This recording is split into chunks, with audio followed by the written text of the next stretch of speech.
Hello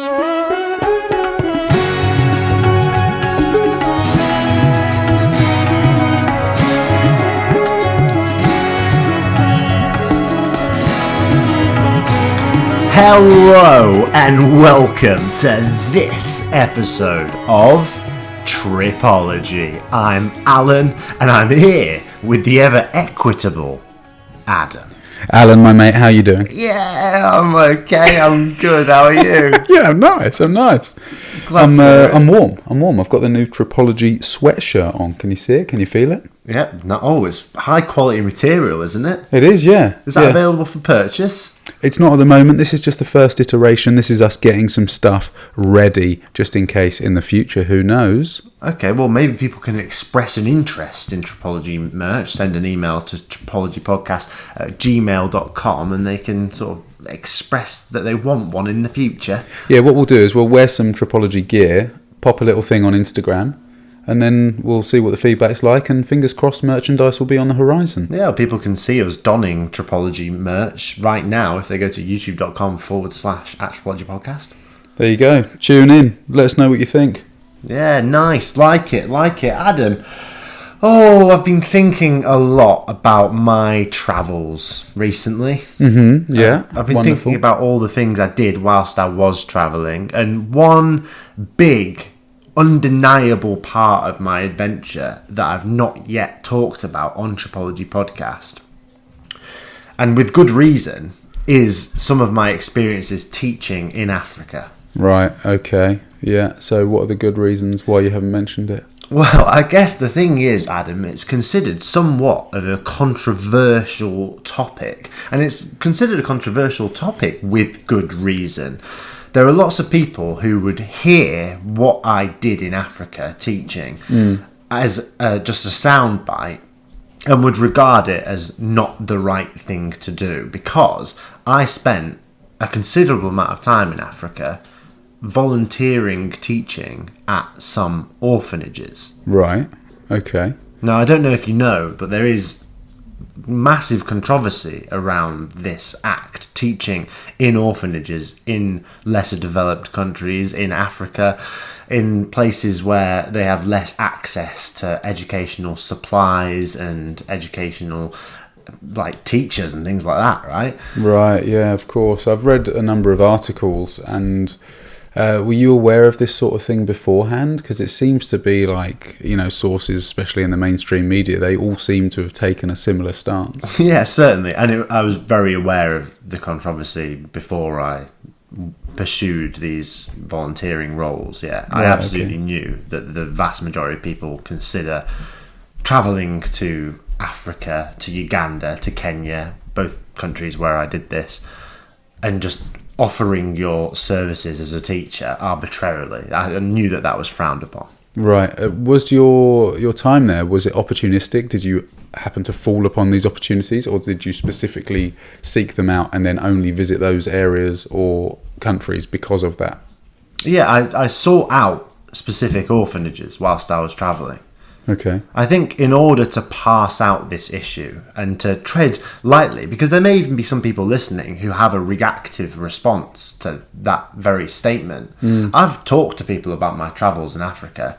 Oh, did you like Kenya? Did you like Uganda? What did you think of it here? Yeah. And when I've gone to say in Jinja I worked at this orphanage, or on Mfangano Island I worked at this orphanage, there have been people that have been like, you shouldn't have done that. Why? They've had a very visceral reactionary response, and perhaps some people listening or watching this will have a similar response. So I do feel in some sense like I have to give context, backpedal slightly, explain the events that led up to that in order to temper that response. Yeah, of course. And are these people that you're talking about where they have this reaction against it, are they people that have a better knowledge of the situation than you did, or are they people who have done similar programs? Do you know? I think there are people who have read articles. The same articles I read. Yeah. Which make incredibly valid points. Of course. Right. So I guess let's parse out the full controversy. The controversy is, as far as I understand it, and maybe you've read things counter to what I've read or have a different understanding, but obviously, there's a huge problem with voluntourism. Of course. There's a problem with travellers going to these places. They have a passing fancy to go and help out in an orphanage, to make themselves feel good, to be able to post a picture on their Instagram that makes them look like a hero. Right. They oftentimes pay money to go and do these opportunities. Yeah. They spend a little bit of time, quote unquote, teaching at these orphanages, get their social media posts, and then leave. Yeah. There's a lot of problems with that. One is the sense of attachment and then abandonment that you're reinforcing in the children that you're working with. Yeah, of course. That wasn't something I'd thought about, to be honest with you. But yeah, I can imagine that's an awful thing. Huge issue. I mean, these kids are orphans, right? And you're establishing presumably a relationship and a connection with them, and then you're just dashing off again. Yeah. Not good psychologically. No. You're oftentimes spending a lot of money to have these opportunities, and you don't really know where that money is going. Is it all going into the orphanages? Is it going to the people that run the orphanage? There's very oftentimes no due process for how that money gets handled. Oh, okay. I imagine that to a certain extent, some of them are run like businesses with a corporate structure. Yeah, I'm sure, and obviously there's dark things that can occur with that. I mean, there's instances that I've heard of orphanages being set up exclusively as money-making Western attractions in that way. Jesus. So Yeah. hugely problematic. And then, of course, maybe one of the main issues is a lot of people who are interested in voluntourism have no background, education, police checks, any of these things. Who are they that are being allowed to then work with kids? It's like, that's not okay. Yeah, is it... Well, I feel like a bit of a fool for saying this, but obviously the premise is a good one. Travelling somewhere and helping people that are less fortunate than yourself, I think is a good thing. It's a nice thing to want to do.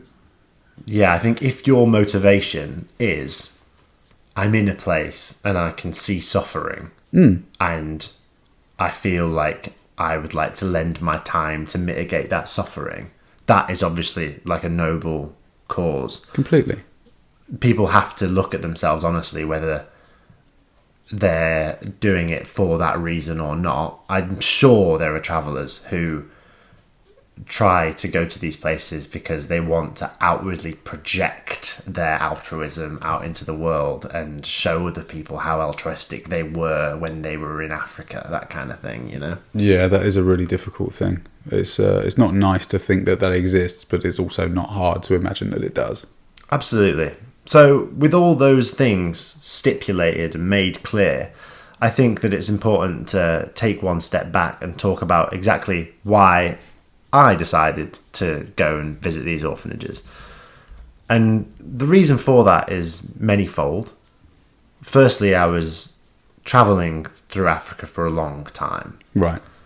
And I knew going to that continent that a significant portion of my time in Africa would be spent doing humanitarian work of various kinds. So when I first arrived in Nairobi, I went to a place called Githurai, and I was working as part of an organisation there that taught adult computer classes and went into schools and handed out sanitary products, and I was designing their website for them and doing a lot of writing for them. I worked and lived there for like a month doing that sort of work. So I had a big interest in humanitarian work, and some of that work with that initiative involved sending supplies to local orphanages. Right, okay. With the sign-up process and the intake, how does that happen? Is this something that you find online? Yeah, exactly. Like I found them online and reached out to them. And then I know obviously there are places that advertise their need for help on places like Workaway and HelpX and those sort of things as well. Okay. And obviously got to be very more careful with those ones and what's the situation. But I reached out to that initiative online. So I had an understanding of the kind of work that needed doing in certain places, and I was enjoying the work in terms of I felt like I was learning a lot about how my skills could lend themselves to a humanitarian effort in Kenya specifically. And then your experience of that overall, was it a positive one? Did anything become immediately apparent in terms of maybe how things were being managed? You know, was there anything that you saw that maybe raised suspicion or anything? Or how was the treatment of the children?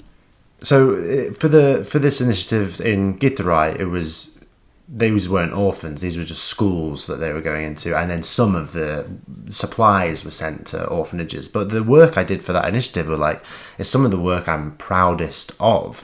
I absolutely adored it. I felt like I was doing something of value. The owner of that initiative, a man who was born and raised in Githurai, is still a very close friend of mine. Wow. I reach out to him often, we talk. Some of that work I really hold in high regard as being formative moments of my trip. Yeah.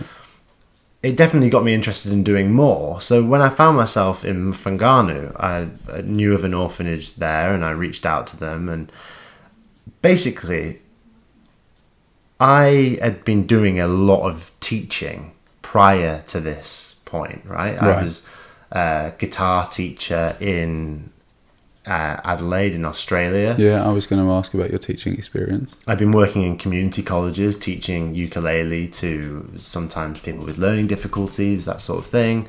And I, as a result of that, had full police checks, CRB checks, that sort of thing. I'd been trained and licensed to work with children in Australia and in New Zealand.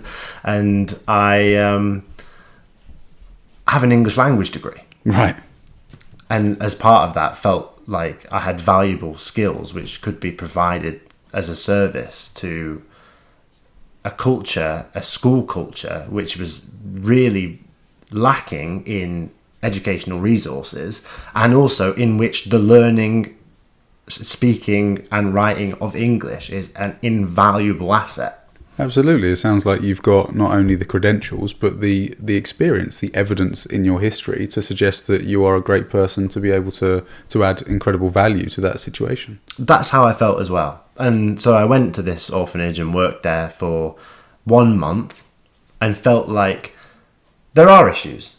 It's perhaps an issue to go to a place like that and leave after a month. Right. But I think handled and managed correctly, the net positive of being able to go in, provide a high standard of English teaching to these children, and then leave having done that job, I think that was of net benefit, of net positive. If I hadn't have done that, I think that is a worse situation for those children ultimately. Yeah, I think the net positive thing is quite an important point, because overall, if you judge something to be of benefit to both parties involved, I imagine, then ultimately it's still a good thing. And there are going to be arguments against it because there are things that happen behind closed doors that we're completely unaware of. Absolutely. But I would imagine that you were fairly informed.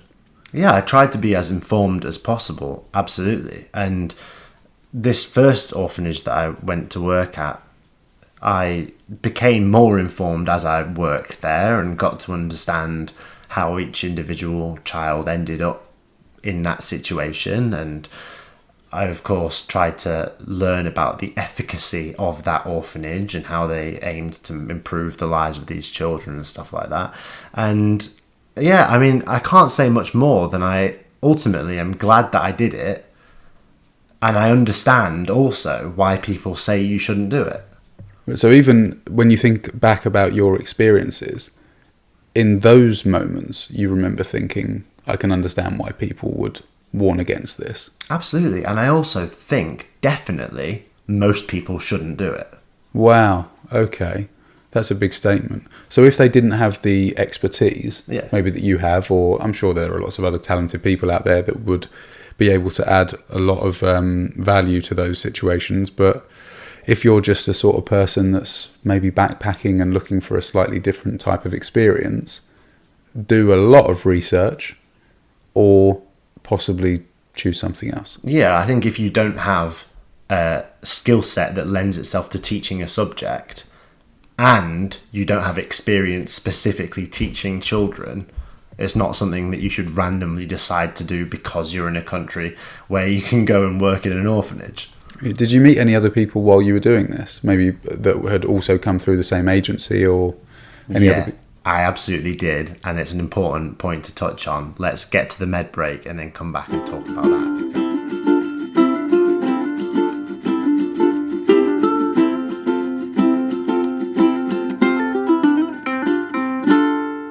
Back from the med break, our conscious minds returning to our bodies, and we're talking about the controversial subject of people going to countries whilst they're travelling, going to lesser developed continents, areas, and deciding sometimes arbitrarily that they want to engage in a bit of voluntourism, pay money sometimes, teach in orphanages. Is it a right thing to do? Is it a wrong thing to do?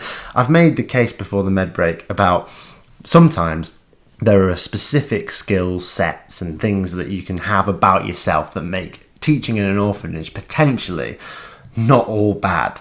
And you asked me if I met anyone who was working in an orphanage whilst I was there, and yeah, I did, with varying degrees of interest and success. I think that I did meet a couple of travellers who were passing through who had worked in other orphanages and were doing that, and I questioned maybe whether their skill set was optimized to do that and whether they did have a net positive impact. I mean, it's difficult, Adam, because I feel like it was distressing for the kids when I left. Right. Yeah. Well, I mean, overall, though, that's maybe not a reason enough on its own in isolation to not do it at all. Yeah, there was definitely harm, though. There was definitely harm done by going to a place and then leaving, and that has to be acknowledged. I am personally of the opinion that harm pales in comparison to some of the good that was done. I ended up travelling with someone for a long portion of my time in Africa, and she's an amazing human being, and her main job is a primary school teacher. She's a primary school music teacher. Right. And she came to live with me at an orphanage outside of Jinja in Uganda. Okay. And we stayed there for more than a month. Right. Working with her at that place was one of my favourite travel experiences, full stop. Wow. How long did you go for, sorry? Nearly 2 months. Right, okay. Yeah. And you were both working on the same project? We were both working together at the orphanage. Sometimes she would teach a class, sometimes I would teach it, sometimes both together.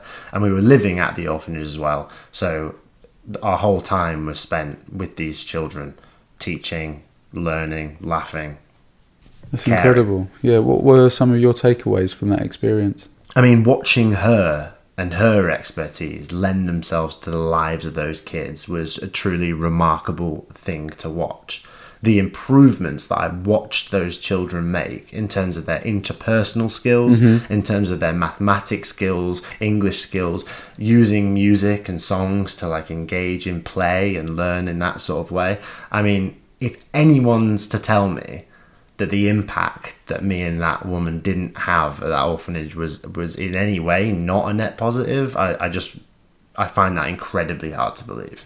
Yeah, I think unfortunately where the issue comes from is that it's about perpetuating the industry that exists, isn't it? Absolutely. Yeah. And when you form part of this industry, a part of this voluntourism, which I guess promotes usually Western people paying tourists and travellers, yeah, that then will end up being part of these organisations where a lot of bad things do happen. Then that's where it gets a little bit touchy, I'm afraid. So would you say that it's important to take it on a case-by-case basis, or...? Yeah, because it's important to choose the right organisation, the right orphanage to go and work at, and then also assess whether you're anywhere near an approximation of the right kind of person to go and do that role. I mean, it's a touchy subject to even talk about, because if I talk about this amazing experience that I had living in this orphanage for a couple of months, in which we had this great impact, there's going to be people listening to whom that sounds like an attractive experience. Yeah, of course, yeah. But the likelihood of them being right for it maybe isn't that high. I think that it's so case by case, and the potential for catastrophic harm is really, really high. It can also be quite disparaging, because if effort isn't enough, if the right attitude isn't enough, if what it boils down to is, look, not only have you got to have the right attitude, but you've also got to have the skills that lend themselves. So you are really putting yourself in the best position to to benefit these young children, you've really got to think about whether it's right that you do it ethically. So every morning we would wake up and go down to this schoolhouse, and we had a class of maybe 10 to 15 children, and we would teach them a range of subjects: mathematics, English, linguistics, that sort of thing. Yeah. And we really put our heart and souls into the work. And one thing that was quite difficult and challenging to comprehend is, whilst we were there, 2 other travellers came to volunteer at that orphanage. Right. And they didn't care at all about the work, really. They left after 2 days. Oh, you're joking. They tried teaching a class with us, couldn't really hack it, had never worked with kids before, and just left. Yeah, that's a shame. How much work do you think they put into when they hire people or give people these opportunities and contracts? Well, that's it. It's a shame that that orphanage allowed them to come at all, which made me look at that organisation differently and be like, well, hold on. I was on good faith that me and my friend were some of the first people that had ever come to teach at that place. Okay, right. But they'd obviously had a good experience with us for a little while, invited some more people along. And I mean, it was just not the right fit at all. It shouldn't have been allowed to happen. And also, shame on those travellers for engaging in that sort of activity. They just came and then left and acted like it was no big deal. They left without saying goodbye to us. I don't know whether they said goodbye to the kids. It's harmful, it's wrong, it gets my back up, it makes me angry. So, such a complicated thing. Yeah, I worry that with these types of things as well, there are agencies involved, and there are, I'm going to use the phrase backhanders, but they can be quite profitable sometimes, orphanages. And I'll read you one of the examples here. I did a bit of research on this topic, and there's the Save the Children charity. They've put quite it's a serious statement that I'm about to read. I'll be interested to get your thoughts on it, but they basically talk about orphanages as if they're a kind of business or are able to be. And I'll read it to you now. It says, orphanages who take volunteers usually have very limited resources to conduct necessary procedures or legal systems in place to carry out background checks. That's to your point. Without adequately vetting all volunteers, this can put children at risk of predators and further abuse. So this is obviously extreme examples. Yeah. Awful things. The other issue is detachment.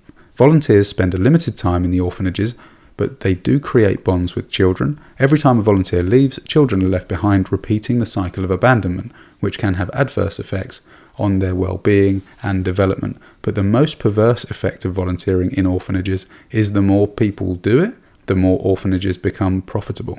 This creates the need for growing the orphanage industry and can perpetuate a supply and demand chain for child trafficking. We have come across many cases of children being trafficked into orphanages for the sole purpose of generating funds, which is obviously horrendous.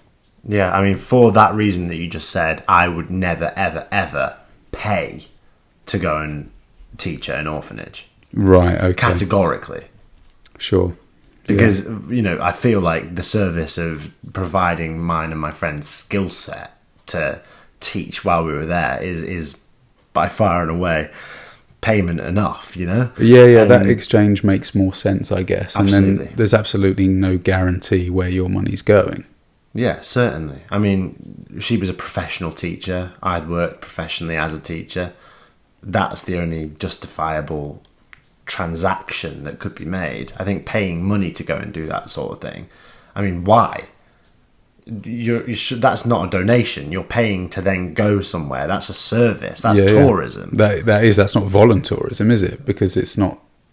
You're not volunteering. You're actually paying money. It's more like an experience. It's crazy. Yeah, it's really it's wrong in a multitude of ways. And then all the other issues you mentioned, of course, factor massively into the whole thing. I have amazing stories from my time at that orphanage, which, I'm hesitant to share them because I think they may encourage this idea that this is somehow something that most people should do. And we're an accessible travel podcast, and lots of people aren't going to be able to do this kind of thing. But I will say this, there was, one little girl at that orphanage who, when we arrived, had very, very limited reading comprehension skills, who by the time we left was able to read books for herself. Wow, what an incredible thing. I think about that all the time, and how amazing, hopefully, that's been for the remainder of her life, and will be for the remainder of her life. And I think that specifically my friend, my partner that I was traveling with,